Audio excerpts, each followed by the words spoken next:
how to cancel TripAdvisor Plus membership. So in here, the very first thing that you guys should do is, of course, log into your TripAdvisor account via your web browser. You can simply tap on the menu bar on the top left here. You'll be able to see sign in, tap on that one, add in your credentials and log into your account, or you can log in through your Google account too if that is what your account is associated with.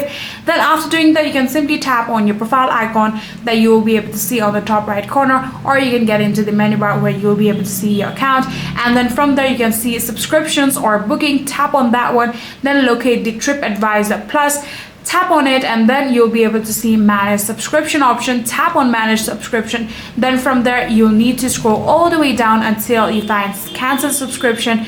Tap on that one and complete the auto renewal turn off steps, and that is exactly how you'll be able to cancel your TripAdvisor Plus membership. If you guys do have any further queries, then please let me know in the comment section down below, or else that will be it for this video.